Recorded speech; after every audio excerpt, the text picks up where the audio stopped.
Welcome to the Surviving Siblings podcast. I'm your host, Maya Roffler. As a surviving sibling myself, I knew that I wanted to share my story, my brother's story. I lost my brother to a homicide in November 2016, and after going through this experience, I knew that I wanted to share my story and his story.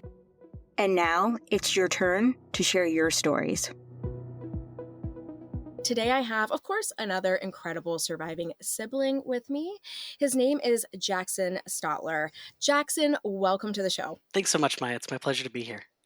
I'm really interested in hearing so much of your story because you were quite young when you lost your sister, Lauren. You were 10. So if you could tell us a little bit about what your relationship was like with Lauren, what your family looked like a little bit, and then, of course, we'll talk about how you lost your dear sister. Absolutely. So Lauren was my younger sister. I was 4 years older than she was, and she was a joy. She was, for any astrology buffs out there, she was the most Leo to ever Leo, is a great way to describe her.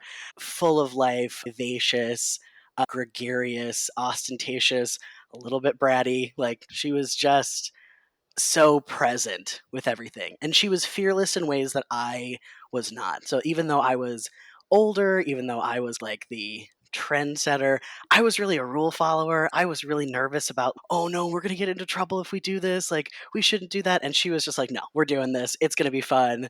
She was a fearless, like, handler of animals. I remember she would always be the one to reach in and grab the frog and pull it out. And I'd be like, I don't know if I want to touch that. She would do stuff like that. Our family is now and was always very tight knit. So we have great relationships with our parents. We're very fortunate that our parents have got together young and stayed together, and they grew together. I know that you talked a lot about in your show with folks how loss and traumatic loss can fracture people so often, and it does in many ways, and it did for us, but we were fortunate to still be together through and through. Lauren and I were the only siblings together at that young age, and then after Lauren passed away, my brother Nathan was born. So I've had a very big journey of siblinghood and having a before and after timeline with my current sibling my current sibling who's embodied. I still have a very deep relationship with Lauren, even though she's not physically present anymore. Yeah, our life was very charmed in a lot of ways. We had really good family. We moved a lot for my dad's career. And so but at the time when Lauren passed away, we were living in Michigan. Got it.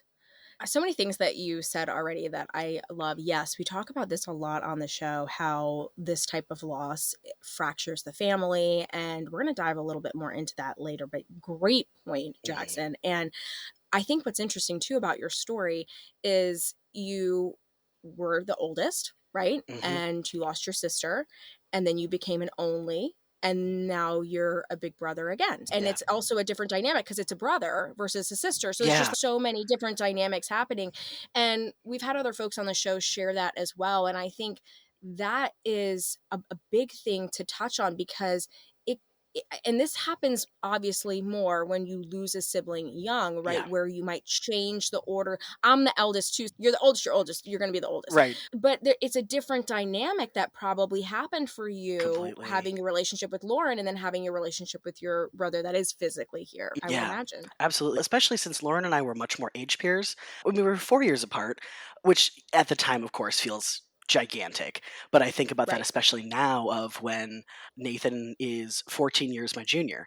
So when Nathan was born, I was almost a second parent to him. I got to be the fun dad and get to do maybe some less parentally approved things with him as he grew up. I totally get it. Absolutely. Yes. But now he's about to turn 21. And so he's finally getting to the point of adulthood where we can have a really adult relationship.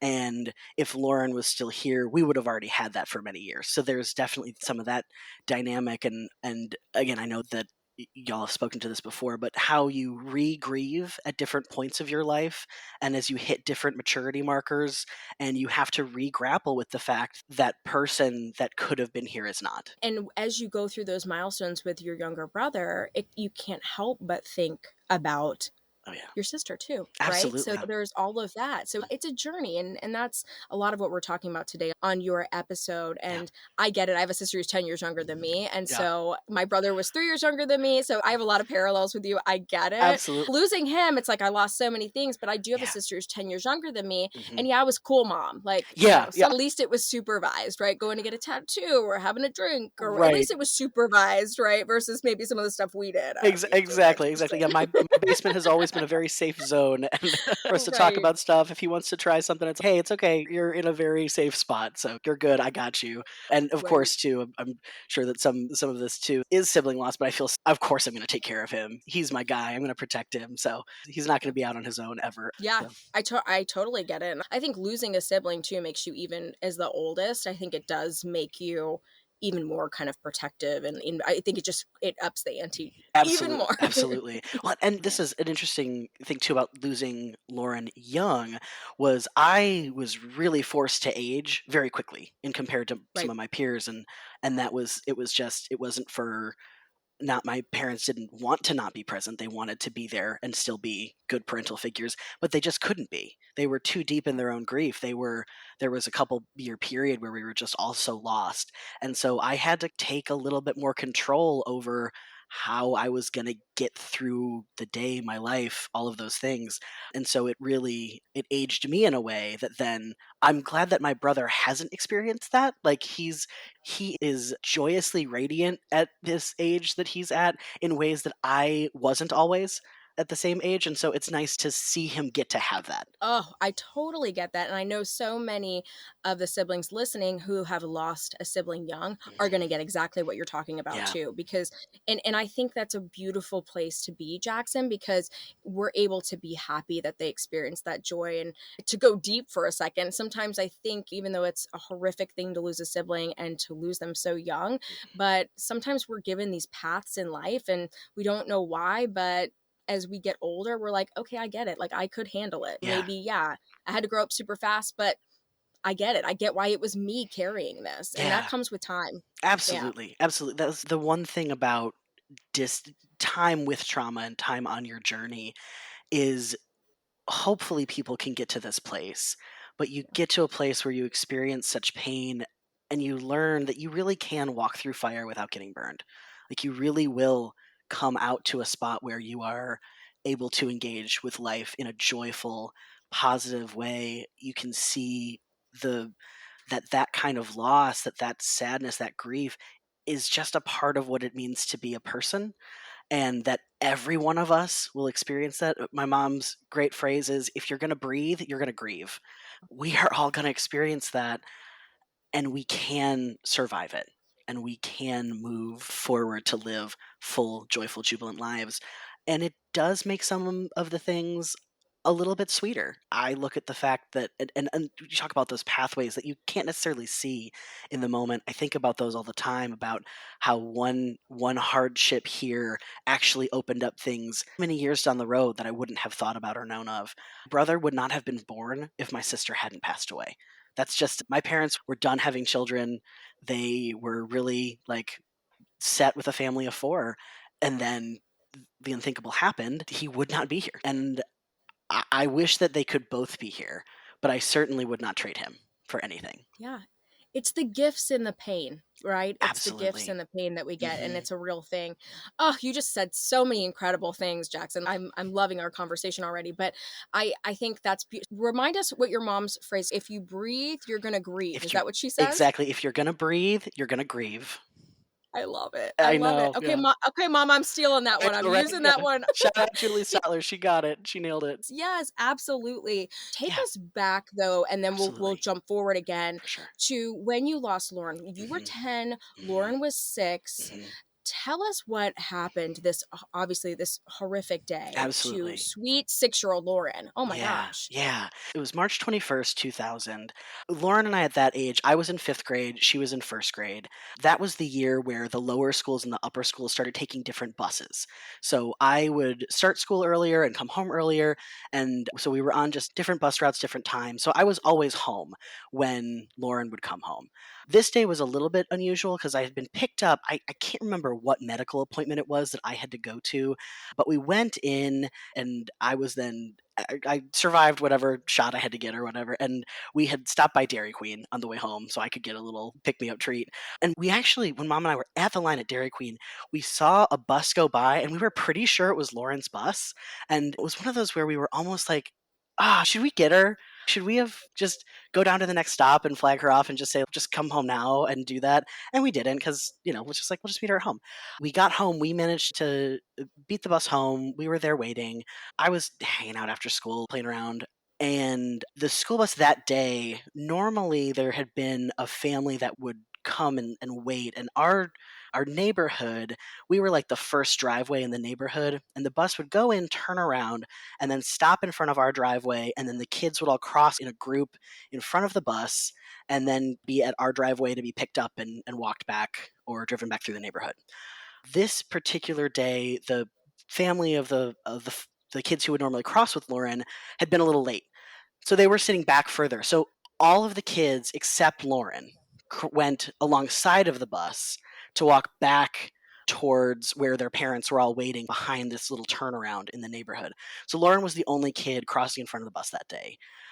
We still, to this day, don't necessarily know 100% what happened, outside of the fact that this bus driver, who had unfortunately a pretty rough record of unsafe driving, and instead of having that addressed by the school, was just moved from route to route when parents would complain. And so a really terribly managed situation. So we had this unsafe person who was just, I look at it now, she was a young woman, right? This was a young 20 something woman who had some terrible things happen in her life. She was begrudgingly doing this job, I think. I don't think she really wanted to do it, be there, any of those things.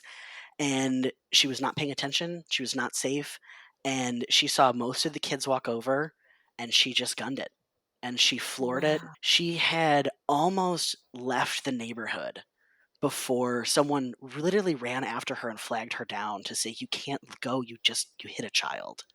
So Lauren was hit so forcefully that she had died immediately, which we found out more later when she was taken to the hospital. But I was up in the house with Mom. Suddenly we hear commotion happening down at the bottom of our driveway, and we run outside, and there's Lauren lying there, and there's way too much blood. I know immediately that the way she's lying, my mom and I both were right there. We knew immediately from how she was lying, from the blood that was, and it was that, I'll never forget how vividly bright that was. I know that's a thing that people like I've never been a horror movie fan, but the movie blood that they show in those, I'm like, that's not what fresh blood looks like. Unfortunately, Yeah. we know, and it's shocking to take that in. And my mom sent me back into the house. She was like, "Hey, go get Lauren's blanket, go get her stuffed wolf puppy. She'll want to see that when she wakes up." And even though we're both like, she's not waking up. We know this. We know she's not waking Yep. up. It was still the moment of, I have something to do and I'm going to go do it. So all of that then moment becomes that slow blur trauma bubble of the vivid moments that I remember, the things that are completely lost, the slowness of it, the quickness of it. Lauren was eventually taken to the hospital with my mom riding in the ambulance with her.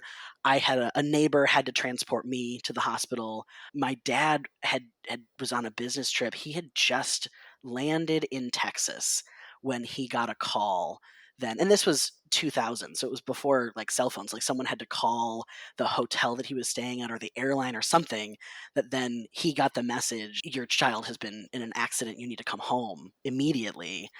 Of all of the trauma that we went through, I think about my dad and the journey that he then had to take flying back. I think about parents and that moment of not knowing whether or not his child was alive or dead and flying to get there.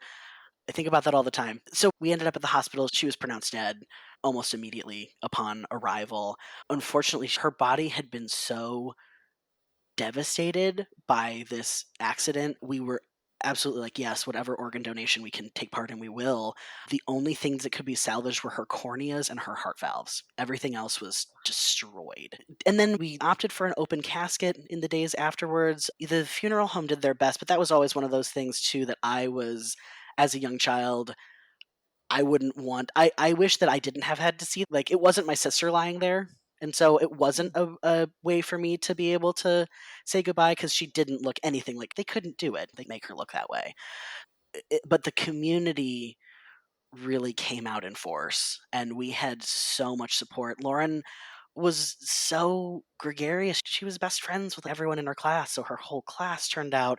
Oh, I'm a Cancer, not a Leo, but I do have lots of friends. We hope you're enjoying this incredible episode of the Surviving Siblings podcast. I'm your host, Maya Roffler. We'll be back in just a minute after hearing from our incredible sponsor.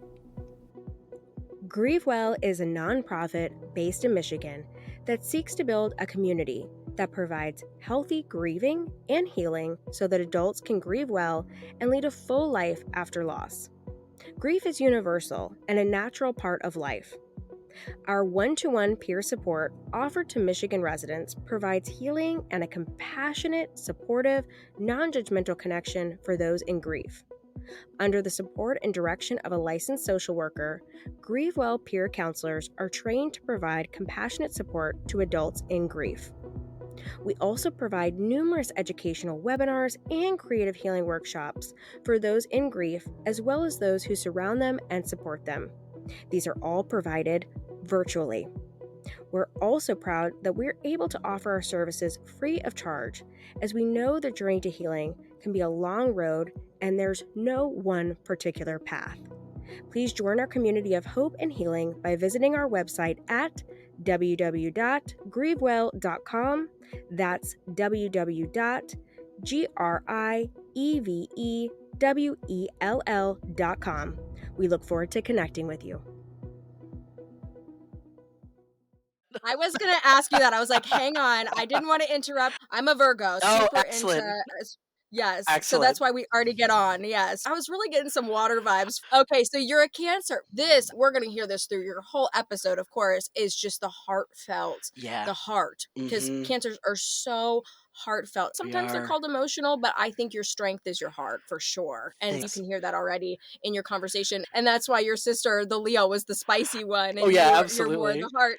Exactly. I'm a Sagittarius moon. I'm so emotional, and then also I'm just like really logical, planned, oriented, all of those things. So it's a nice balance. And I do have Sagittarius rising, so I can get a little spicy with stuff. But that is why you have the connection with her. Okay, exactly. This is an astrology moment in right here. there you go. Yeah, to the fire, and then you had a Leo sister. That makes total sense. Exactly. Oh my gosh. Exactly. It was a great balance. Wow. It was a great match. I think now about, I wonder what we'd be getting on as adults. I'm sure we'd go on a lot of interesting adventures, and then I'd also be like, your life is too much. I need a break. So we really had an outpouring of support from the community. That was amazing. That was wonderful.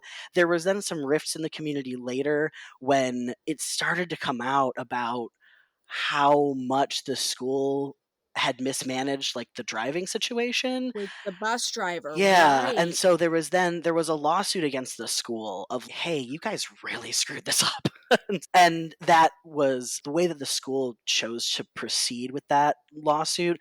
They essentially claimed negligence, and so because they claimed negligence, we couldn't bring anything to show like the depths of negligence, was what I learned about court proceedings. And this is happening when I'm 10 to 14. I was severely out of the legal loop at this age and shielded from most of it. But essentially because the facts of all of that we knew weren't coming to light, and we were bound to not necessarily bring them to light, a lot of the community members then just saw, oh, these people are greedy and are suing the school, and they're taking money from all of our tax dollars and all of our things like that. So that caused some. And the woman who had been driving the bus, she had been from that community for her whole life and had some trouble. So there was some, and we had moved there semi recently, and so there was a lot of some of those tensions of like outsiders coming in and busting our school apart versus this poor woman who had a tough experience. So there was definitely some of that, and it was a tension of then when we did leave that, we no longer live there. It was a tough moment of, okay, my sister's buried here, but we've had a mixed feeling in this community. So what does it mean for us? How do we move from that? That was definitely a journey we went on as well. Yeah. And at 10 to 14, what an impressionable time for you to be exposed to all this Absolutely. stuff, right? All these basic politics going on in your community, and then also this just so much to unpack there. But what was this bus driver prosecuted? What happened as far as that? Yeah, there was both a criminal suit against her for negligence. I believe she was found guilty of like a misdemeanor it wasn't vehicular manslaughter, which is what she was originally, I think, charged with, and then it was bargained down to a lesser charge. I don't believe she maybe served a very minimal jail sentence, like maybe 30 some days in prison, but I don't even know if it was that. I think it was primarily community service that she was sentenced with, and then she had her license revoked. That was the extent to which she was punished.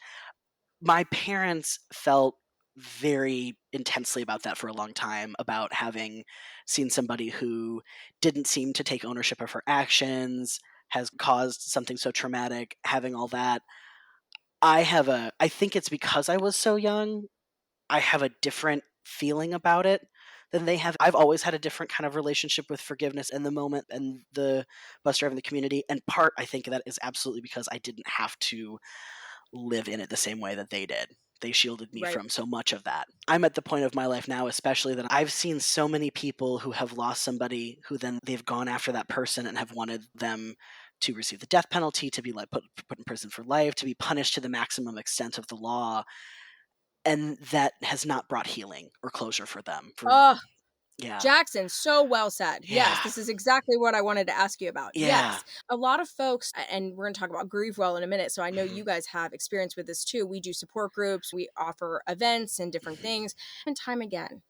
And if you're a sibling listening to this, you know what we're talking about, or you might be on this journey. Me losing my brother to homicide, hmm I thought that was going to bring me peace, right? I thought that was going to bring yeah, him justice and this. But you are so dead on, Jackson, because the reality is we spend all this time thinking that, and then whatever we end up getting, right, whether it's like this bus driver got jail time, hmm wasn't that much, something happened, hmm right? I always tell people that are going through something like what you went through, or what I went through, where there is someone at fault, it's not going to bring your sibling back. It's right. not going to change anything. It's So not. so you shift from going through this horrific, significant, perhaps the most significant loss you'll go through in your entire life, Mhm. thinking, okay, I'm going to work on that, but I'm really going to go after this next, right? This next thing. And you think that's going to give you this relief. And you're right. There's a big buildup. And then you're like, wait a second, they're still not here. All Yeah. that, it almost prolongs your grieving. I think you just hit the nail on the head with that, really. Absolutely. It keeps you in a state of when someone's so at fault and you can point to it and say that was wrong and you deserve to experience consequences of that wrongness, that puts us in a state of righteousness, right? We're right about the fact that person was did this wrong and did this harm. What our current justice models lack entirely is any sort of reparative justice. We have a punitive justice system, which is definitely an eye for an eye. It's you caused committed harm, you're going to receive harm now because that's what you deserve. We don't Right. have a sense of what it means to be restored by a process of Yeah. healing together in that kind of sense, because obviously the people who are at fault for these things, if they have any sense of empathy, they're harmed too. And that took me a very long time to ever get to really see the person who caused Lauren's death as a whole person. And you start to give them the complexity and nuance too. It's wow, yeah, they're also dealing with the fact that they killed someone or caused someone harm. And of course, not everyone has the same. Disclaimer, not everyone Yes, is that not person, and everyone is some that people person. should be off the street, Yes, right? exactly. Yeah, and it's that safety thing of can this Mhm. person even be part of the community anymore? Possibly Yeah, not. And that's the grappling of how we even deal with that. But what it definitely doesn't yeah, do is one, it never brings your sibling back. And two, if you pour all of your time into that outcome and you think that's going to provide some kind of magical relief or closure, it's just a part of the story. It's not the end of it. And it's one of my favorite lines from one of my favorite songs is by Brandy Carlisle, and the line is, "Nobody gets out alive, and nothing holy comes from being right." Ooh, yeah, unfortunately, yeah, that is yeah, so true. And yeah, so for me, it was easier for me when I reached adulthood and when I really started to grapple with forgiveness and all of these things. It was much easier for me, who hadn't lived through, to carry the adult responsibility of getting through that process, to be able to say she was a young woman who was so hurt in so many ways. She was clearly in a ton of pain. Yes, she should not drive a vehicle anymore, but she needs to live her life, and her being in prison would not change substantially what needs to happen going forward, and certainly wouldn't bring the kind of healing that any of us needed. So, Jackson, you were telling us a little bit about how your parents, of course, had this adult experience, right? And losing their youngest child, you losing their only daughter. But for you, you're 10. And even though it was an experience that pushed you to grow up quite quickly, Mhm. you feel like in some ways that it sheltered you. Your parents did a really good job of that and helping you on your grief journey. I'd love to hear more about that. What was this like for you? And what are the positives? And then also, like, how are you still take us through your grieving? Because this is 24 years. So I'd love to hear more Mhm. about that. But also, how has the journey been? Because I'm sure it's evolved and changed as you became a teenager, as you became went off to school or started Mhm. working and like in your 20s and now in your 30s. Like I'm sure it's been an evolution for you. Absolutely, and that's exactly it. Evolution is the right word to call that, and is it everyone knows this, and of course, there's some people who, when you're fresh in grief, you don't necessarily wanna hear that you'll always be grieving a little bit, but you will. It just it changes and it shifts, and it goes from much like that active wound to something that is an old injury. It will still be there, you'll still feel it, you'll still know about it. Some days it's gonna hurt more than others, but you learn how to be whole with it.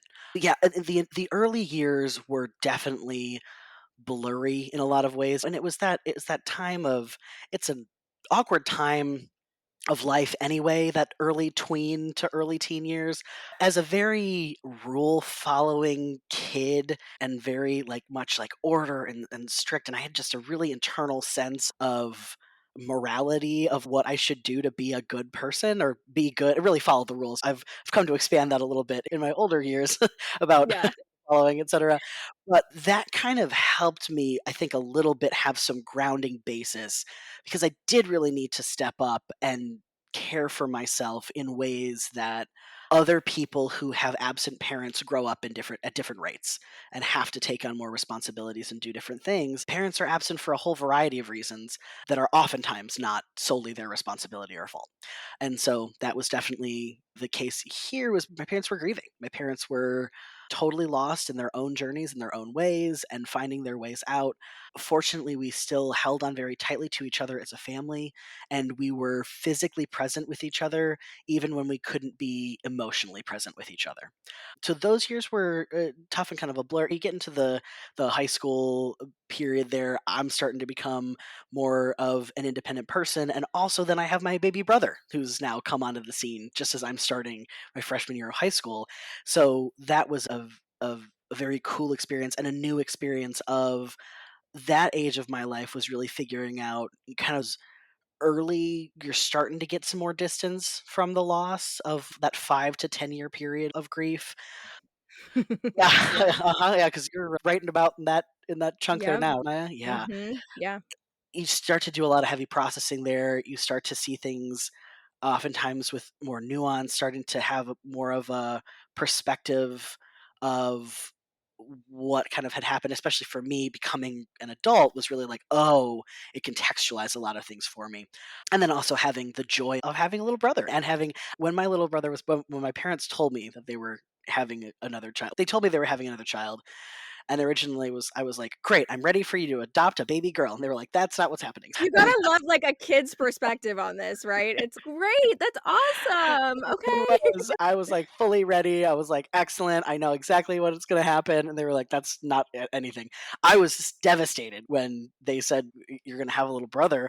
'Cause then I was like, "I don't know how to be a big sibling to a little brother. I know how to be a big sibling to a little sister. I wanted to do that again. I also, now I'm gonna have to lose at video games. This is the worst." And it turned out to be fantastic, and I love losing at video games. But, that was definitely a growth moment as becoming then a young adult. I really I naively thought at the age of 18 that I'm like, wow, I'm really well adjusted to this. I've got a really good handle on this. Lauren's with me in spirit is how I feel about her. We have this relationship. It's great.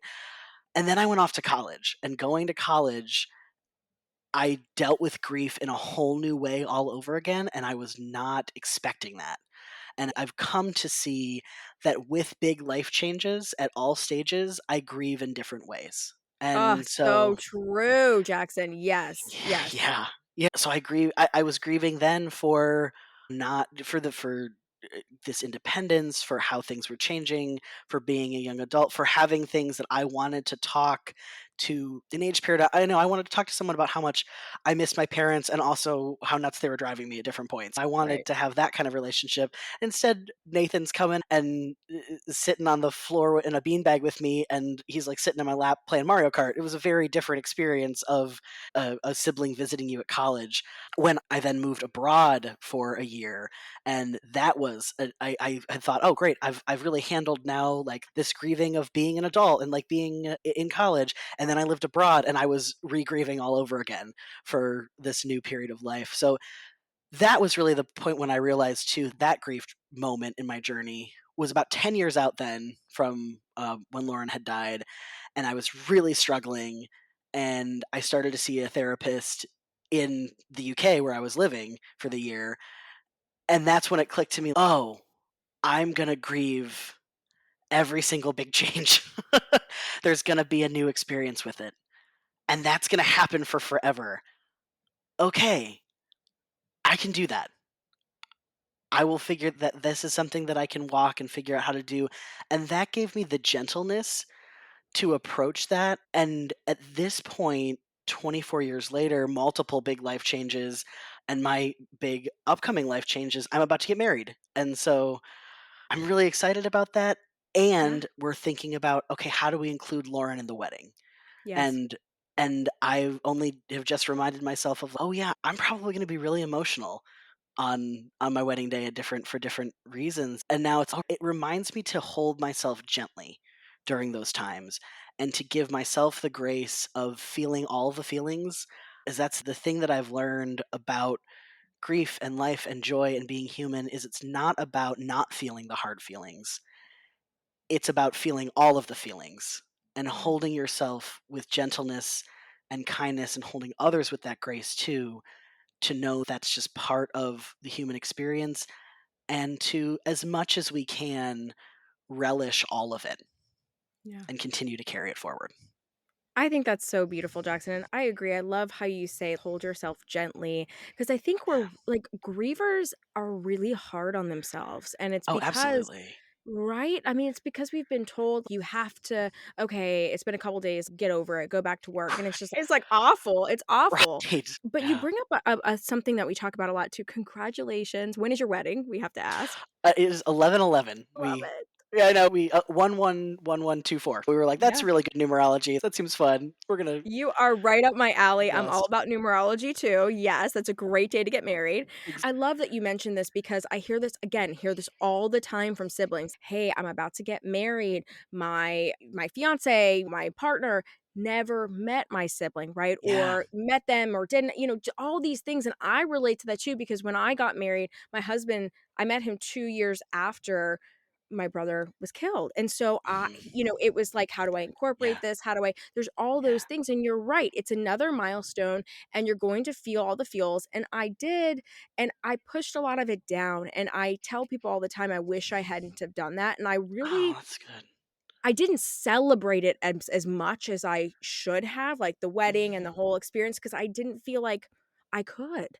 But it's quite the Yeah. opposite, and I think that's beautiful that you're already thinking about how you're gonna incorporate Lauren, because I think that's the Mhm. healthier way to deal with Mhm. it, and it can be something I've had folks come to me, you guys, siblings, and say, I carried a couple of her favorite flowers in my bouquet." I'm like, "That's awesome," right? I Or, love. "Yeah, or my groom or I, if it's a guy, I wore the color of my brother that he loved in a pockets," but, Mhm. like, little things. It doesn't have Oh, to be yeah. magnanimous and, like, huge. Yeah. I just think it's important that there's representation, and that's I try to share my regrets with folks. I'm like, "Okay, this is what I wish I would have done better, and I think it would have been healthier." So I love that you Absolutely. shared that too. Yeah. Oh, I appreciate that. Yeah, oh, those are such wonderful ideas. I was just talking to my fiance this morning about "Hey, what are we thinking? What are we getting?" She's a big advocate of, "Hey, carry a picture of her in your pocket so that we can Ah, pull that out and have it right there for pictures with us." That's a really yeah, great I love that idea.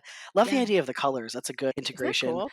Yeah. Yeah, Lauren was Wish such I a made that up, but it didn't come from me, it was other people. But and that's That's great. another thing too, and I'm glad we're talking about this because I get asked the question a lot, but it's so personal. I can't Mhm. tell you what's gonna make sense to you. I Yeah. love what your fiancé is saying, carry the picture in that because that makes sense for you, right? Carry a Mhm. picture of Right. Lauren.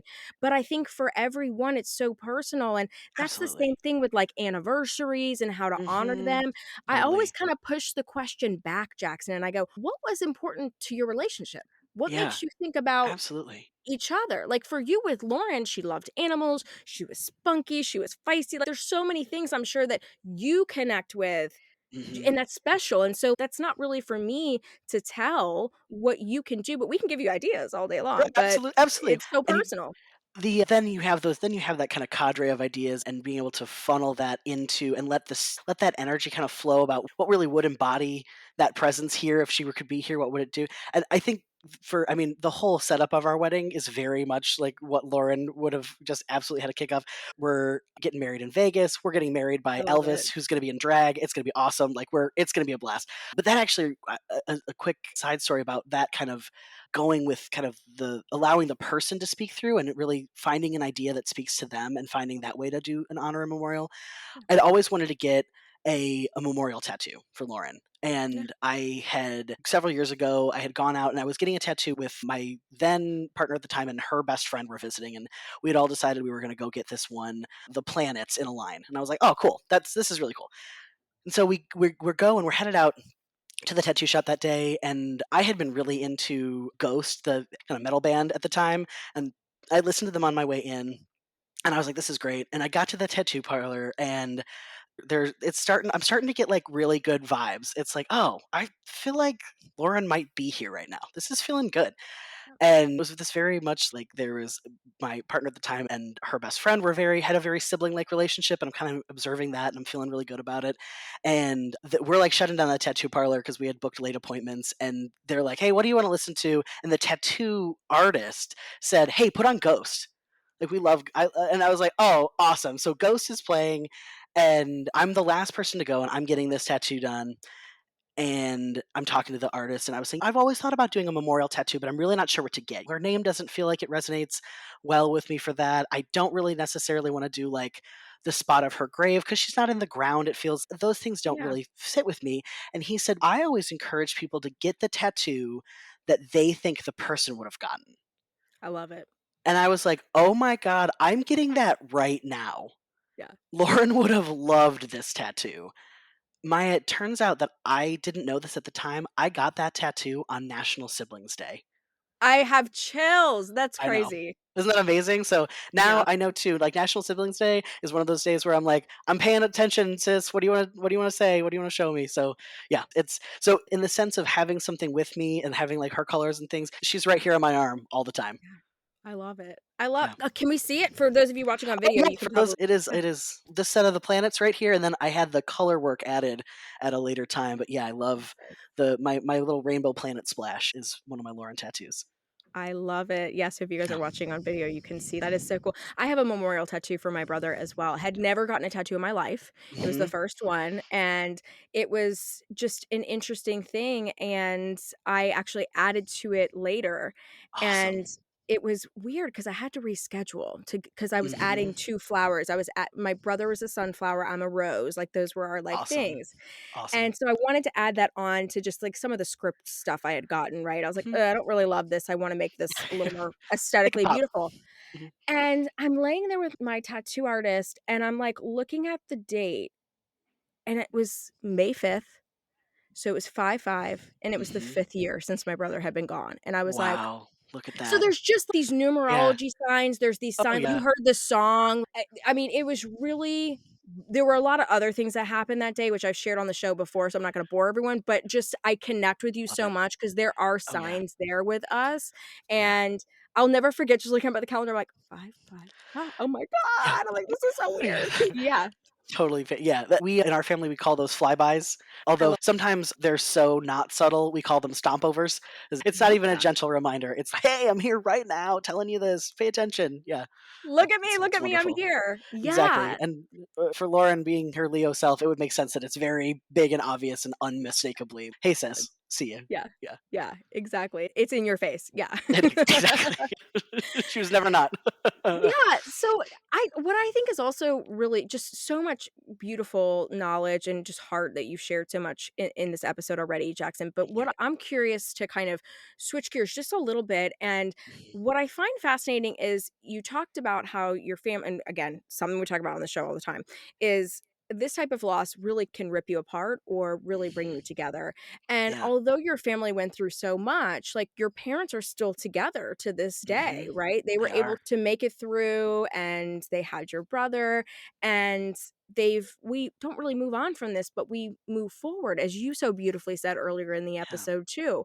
I'm curious because I know your mom, and we're talking about it on this episode, created GrieveWell. I'd Mhm. love to know a little bit about the relationship with your parents and, like, how this evolved and how she Yeah. does. I know she's kind of this, I know you're all involved in it, but she's really the spearhead of this. How did this all Absolutely. evolve? I'm so Yeah, curious. absolutely. Yeah. Yeah, it was one of those I know so many folks, when they experience this losses and the grief, you want to do something with it. You don't want it to be in vain. You don't want it to have just sit with you and not it's so we feel called to do something. I mean, look at this amazing podcast that you've got now. This is you were called, you answered that call. My Really mom's call was to try and find and offer some new models of community grief support that had existed in some places but weren't as widely known about. Oftentimes, the community models are you can see a one-on-one therapist, which is great. And as a, and I started seeing a therapist basically after Lauren died, and I've had therapists throughout my life, and I still regularly see my therapist as like a nice. It is good to have a check-in for someone who helps you with your life. It's wonderful. Big agree. fan. I agree. Same thing here. I've been in therapy for a really long time too, since I was a child because of my dysfunctional family. And then when Mhm. this happened, forget it. But I'm like you, I don't go all the time, but I Yeah, call it like like you said, check-in. I love that. I yeah, call it my little tune-up. Sometimes I just need a little tune-up. I need a exactly. little Exactly. check-in. It's therapists are kind of the people who can walk in and kind of be like, "Oh, this is what I'm seeing." And you're like, "Oh, yeah. Ah, it's right there, and I wasn't paying okay, thank you." But it's a great model, but it's not always for everybody, and Agreed. it certainly doesn't always get people to feeling like they're seen in the same way as being in community with other grievers does. But the community support model of just going to a grief group where you have I mean, especially when I was a young person grieving, I was going to a grief group where people had lost their grandparents. And I was just like, I'm sorry, that is your loss is meaningful and that has clearly had an impact on your life. I watched my sister get crushed in front of my house. I'm in a different spot than you, and I'm experiencing different kind of grief, and you're not speaking to it. And so it can feel very isolating even within those grief groups, within that groups of that support context of grief, or people who had lost parents. I didn't know what that was like in the same way. I had my parents absent, but they weren't gone. So it wasn't the same. And so GrieveWell is founded on a model of peer to peer grief support. So what they do is for people who are more fresh in their grief, they pair you with someone who is further along in their grief journey. So it's almost like and they try to match similar type of loss to similar type of loss. So you have somebody who's this peer who's literally been where you've been, who has walked that path, and someone who just in those early stages you can look to and say they're still okay. They're making it. Yep. And then the grief model is about ministry of presence. It's about being with somebody, and that's what you have to do. It is about showing up as a peer support counselor and just being there. And there's a wonderful motto for young chaplains who are in hospitals for the first time, where it's oftentimes we don't just stand there, do something. And this motto is don't just do something, stand there. And so it is very much about that idea of be present, be with that person. You might talk, you might just go for a walk, you might sit and enjoy a coffee at Starbucks, you might talk about every other part of your life and not the loss. You might just sit and cry. but that's the way to do it, and people have those part, and then eventually if you go through the program with your grief peer support counselor, eventually you can potentially graduate and then become a peer support counselor yourself if you so desire to do. And That's so then cool. you kind of, yeah, pass that torch of being able to be that healing presence in someone's life. Because as we know too, there's the people who you get so much support potentially initially. There's a really groundswell of people who are there, and then it drops off a lot, and you might get a couple people coming back, but people feel awkward then about not wanting to remind you of grief and things like that when you're still living in it every day. And so to have somebody who's really present there and says, "Hey, I'm here and I remember why I'm here," is Mm. a big deal. To have someone who just reaches out to you on anniversaries and says, "Hey, I'm thinking about you today, and I'm thinking about your loved one today." It's huge, and it makes an enormous difference. And so that's the GrieveWell system. Right now, they're based solely in kind of Michigan is their footprint. Really, southeastern Michigan is where they are based and can help people with this kind of individual support. But they've also now branched into trainings for corporations and for workplaces to talk about like how do you support someone coming back to the workforce after having experienced loss.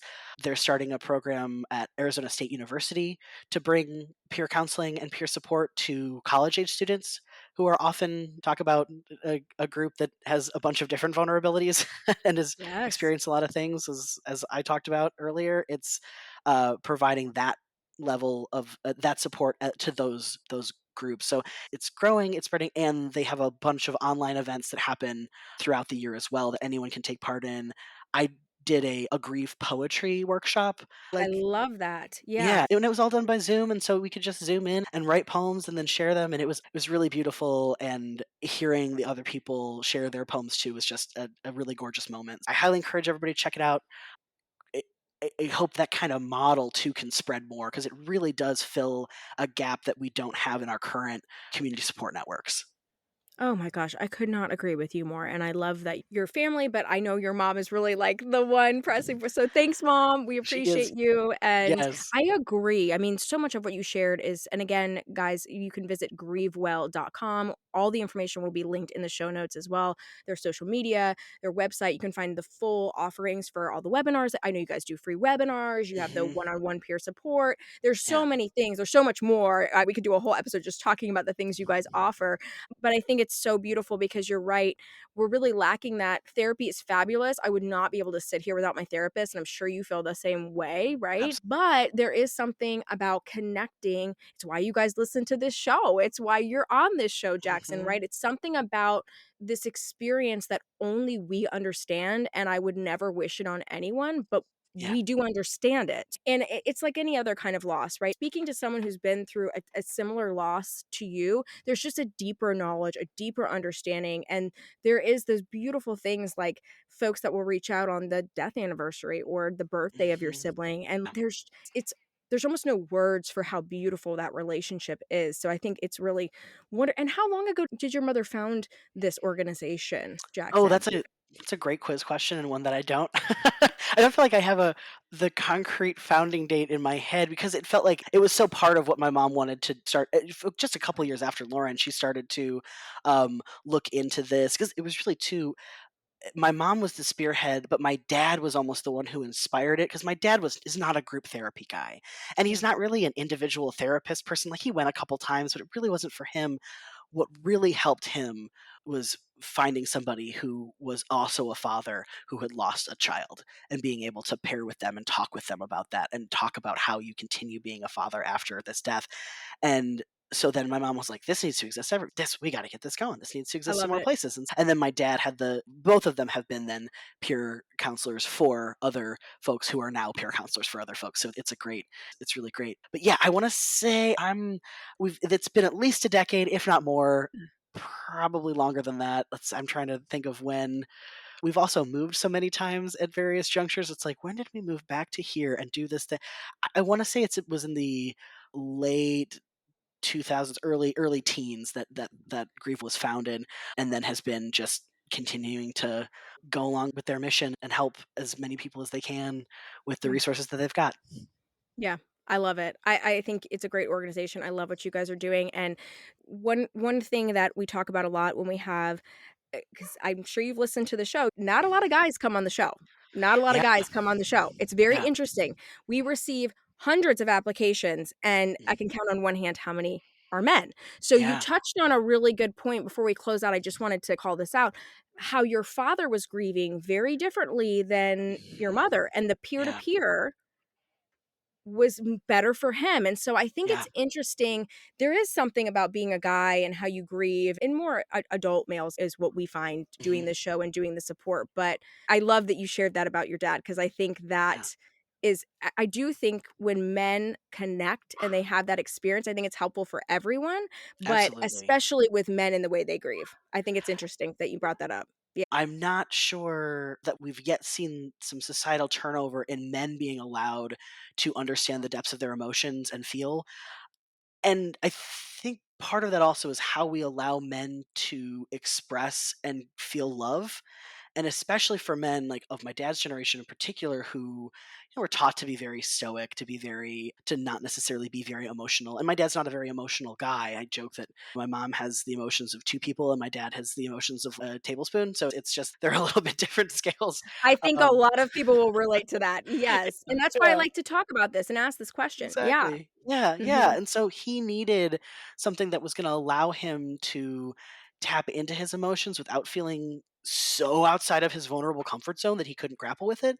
But it's also that we expect men to be devoted and devoted husbands, devoted fathers, devoted friends, but we don't give them the room to talk about their love in a way that gives it its full range, unless like you're a poet or something or a country music star. You're allowed to then gush about love, but there's still like these there's still So like true. these masculine confines around. Don't show it somehow.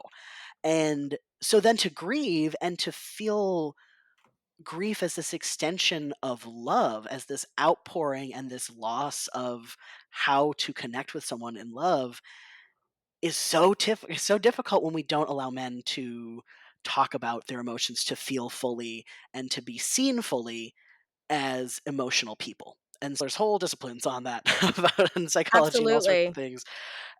But at least for this, in the context of this moment, I hope that more men allow themselves feel the depths of their grief, Yeah. to know that they don't have to just push past it, that they deserve gentleness and kindness and to be seen for their full selves too. And if they're not feeling like they can get that in a group, if they're not feeling like one-on-one therapy relationship is getting them there, hopefully some walking together with someone who's been down that path will at least allow them to feel seen in ways that they might not otherwise. If there are men listening out there to this and are grieving, I hope that they are able to find the place where they feel that they can be fully themselves in their full emotional depth of their grief, of their love, of their loss. Yeah, I love that, Jackson. That's why I like to ask this question with every guy that comes on the show, because there's a different perspective, but also a very common theme woven in. And I think this is a great and beautiful resource. So I Yeah. just want to thank you so much for sharing your story, sharing Lauren with us and your family and Grieve. Tell us where we can connect. Obviously, Grieve Calm, guys. Yes. All of the socials are in the notes as well. But Jackson, if someone wanted to connect with you, is there a particular way you prefer to be contacted? Sure, I do have a private Instagram, but I'm happy to if anybody adds me because they've seen this, I'm happy to add you back and chat and DM me about that. I am J_Stots, STOTS on Instagram. I think I have a Facebook, never ever check anymore. So Instagram is the way. And yeah, that's the best way to see as one podcast that I listen to talks about social media that I may or may not use. Yes, Is I'm on there. Yeah, absolutely, absolutely, and again, you guys can visit grievewell.com to find more information, check out our show notes. Jackson, thank you again for being here. It has been a pleasure. absolutely. Thanks so much, Maya. This has been an amazing discussion. Thanks so much for everything you're doing with this podcast for the community of surviving siblings. And I am looking forward to continuing to be engaged with all of the endeavors and all of the people in this community going forward. We would love that, Jackson. Thank you so much. Thank you so much for listening to the Surviving Siblings podcast. If you enjoyed this episode as much as I did creating it for you, then share it on your chosen social media platform. And don't forget to tag us at Surviving Siblings Podcast so that more surviving siblings can find us. Remember to rate, review, and subscribe to the podcast. And don't forget to follow us on all social media platforms. We're on Instagram, Twitter, and TikTok at Surviving Siblings Podcast. All links can be found in the show notes, so be sure to check those out too. Thank you again for the support. Until the next episode, keep on surviving, my surviving siblings.